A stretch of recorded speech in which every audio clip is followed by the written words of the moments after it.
Let's be straight. Talking about suicide and self-harm isn't easy, especially in a place like this. It can feel awkward or close to home. But it's all about looking out for each other on site, the same way we do with safety boots, harnesses and hard hats. Because this stuff saves lives too. We hope this video helps you take the first step. Mandy, what are the problems facing people in construction at the moment? I think due to the nature of the work, the fact that they're probably working away from home or longer hours travelling to sites, it can be loneliness. They would probably talk to us a lot about their broken arm, you know, pain in their knee or whatever, but they're not really talking about what's going on in their mind. No one really wants to hold a hand up and say I'm struggling, because it's such a dominated background of, you know, let's get forward and do the job, and it's quite hard to open up and say I'm struggling in that sort of macho environment for people. So, let's see if we can start to change this. In the next few minutes, we'll run through a simple way to help when someone is struggling and what to do next. If this helps even one person stay alive, it's definitely worth it. We're going to talk about something called STEP. 4 simple things that anyone can do. You don't need training, you don't need the perfect words. It's basically STEP. Spot, talk, empathy, point. The first step is to spot. Most people don't come out and say that they're struggling. Suicide is a build-up of pressures, a bit like these blocks. I think if you were to look out, you know, on a construction site and you were to look for anyone that's struggling, you know, you look for things like maybe over alcohol consumption. Are they gambling a bit more on their phone all the time, on every single app, trying to put as many bets on as they can? Are they telling you something that's happened at home? Are they isolating themselves from you as well? You know, are they coming in and usually they're like amongst the group? Are they just sort of picking the tools up and going somewhere else and working alone, or just keeping their head down and not really discussing conversations or engaging with you? Here's a few things to look out for. It could be heavy drinking or drugs to cope. It could be money problems like gambling. It could be relationship issues. It could be health issues. It could be trouble with the law, or being isolated or withdrawn. Listen out for things like, everyone would just be better off without me. Or maybe, I'm just in the way, or I'm done with all of this. Sometimes there are no obvious signs, but if your gut says that something's off, trust it.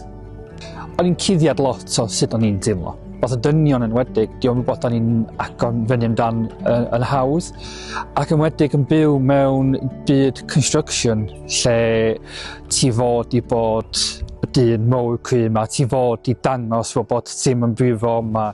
Mae'n ofnadwy anodd i gallu agor fyny hefo dynion eraill a dweud, ti'n gwybod, dyma dwi wedi bod trwy'r. Sym un ni hefo atebion, ond os da ni'n helpu ei gilydd, gobeithio wneud achub rhywun. So the next step, talk. Not fixing, not lecturing, just trying to open the door. You might say, how are you? You don't seem yourself lately.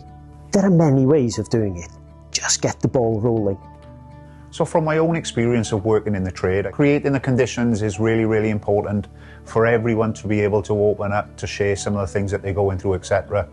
And creating the right culture on site for people to be comfortable in doing so.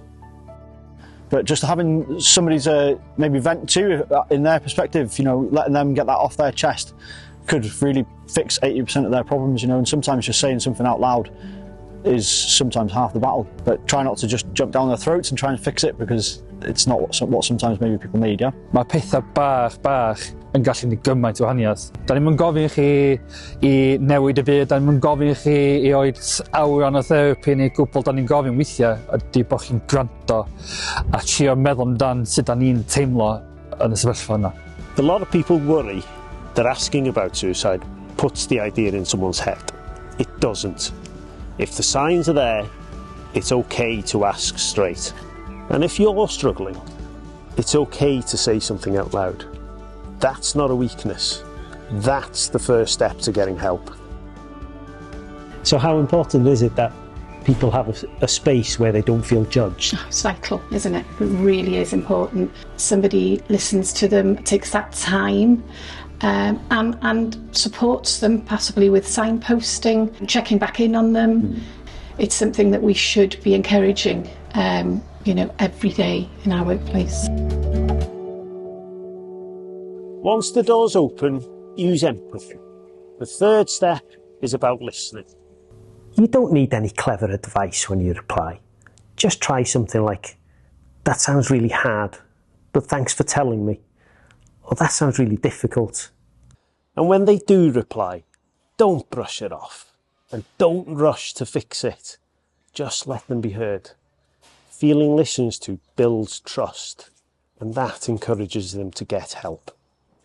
Bear in mind, if someone is in immediate danger, it's important you call 999. Or call 111 and press 2 for urgent mental health help. This brings us to the final step, pointing people in the right direction. Don't worry, you're not expected to carry all of this by yourself. Point them towards proper support. Sit down with them whilst they make the call and check in with them after. The word suicide, and you watch people's reactions to it, it is very much like, oh, it's something that we really need to push past as a people. When someone is struggling, they won't be filled with so much guilt or shame, and then they can actually pick up the phone and ask for help because they're not embarrassed or ashamed that they've got these thoughts. So just like health and safety on site, you wouldn't try and pick up a pallet of cement on your own, right? Your mental health is exactly the same. Look out for other guys within your site that you can share to offload, maybe lighten the burden, but also opportunities to signpost to other organisations. Just go for it. Take the first step. Thanks for taking the time to watch and listen. We look out for each other on site every day. This is just another way of doing that. Spot, talk, empathy, point. We hope this video helps you take the first step. It could save a life.